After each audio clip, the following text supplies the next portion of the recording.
I received a letter from the protector yesterday. He says I must leave at once. He tells me that I failed. Does he not realize I know what I have done? I understood the task he gave me. The trouble is, what needed to be done couldn't be done. What he asked me to do was unfortunately impossible. It was like telling a chemist to make lead into gold in a few days. It's not gonna happen.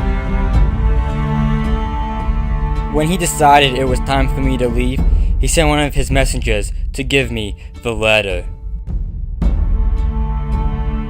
This is when I knew it was it. I was finished. I am on my own. I have lost everything. I have nowhere to turn. It was time for me to leave, to find a new place.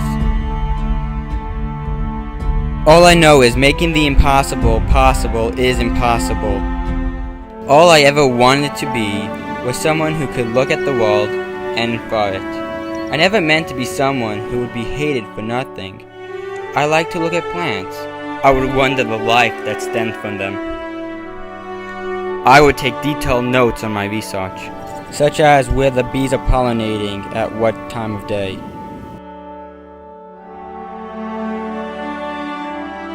I would look out into the distance and look at the lakes and the other bodies of water and see what life they held.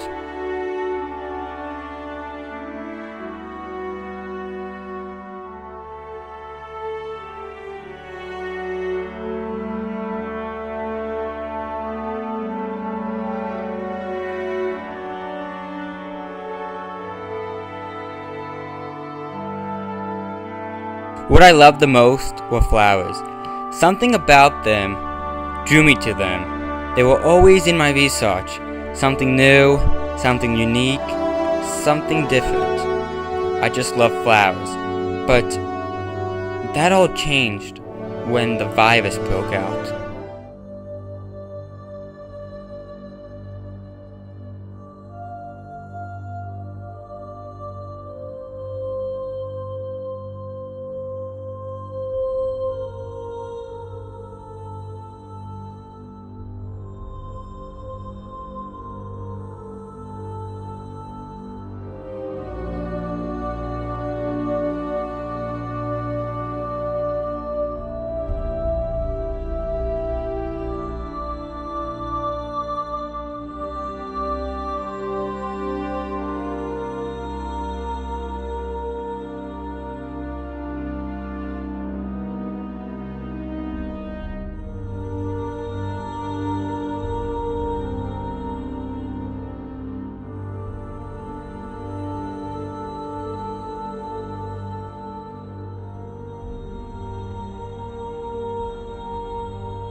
I hear the disease is horrible.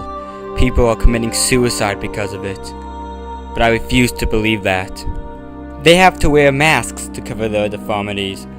I was a lucky man. I didn't catch that deforming disease. I was a lucky man, but not that lucky.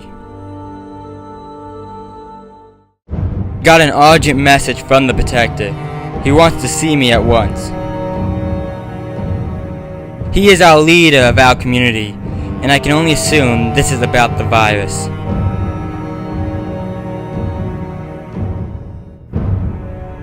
He's a hard-working man, and whenever you see him, he has a drink in hand.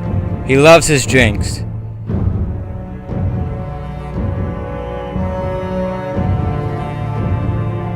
This meeting is important.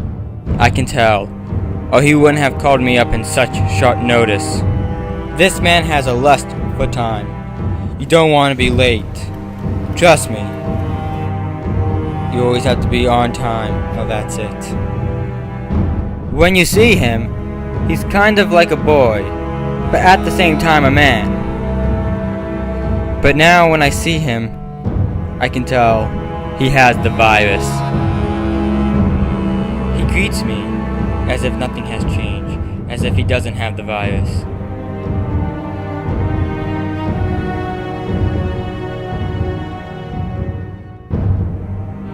He's a very generous man, always offering his guests a drink.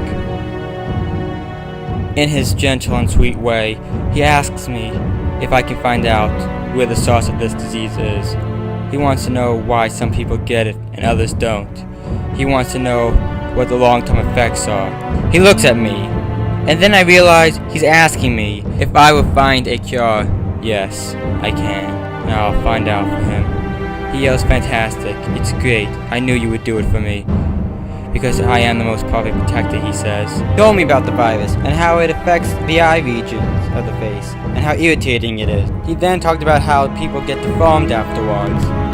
He stopped talking, and decided that he would give me the papers that he was looking at before I arrived. He thought it might help me in my research.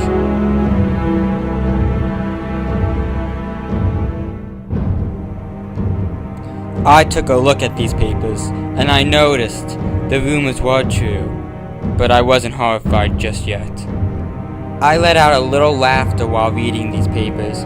I knew it was my mission to find a cure, and I told him I would, and I had to. I explained to him I might not be able to find the cure, as I was putting the research away in my briefcase. I looked into his eyes, and I could see through his mask and his soul. I knew how much he wanted to know why I wasn't affected. I had to take on his challenge. So I left to find a cure.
I can't find it.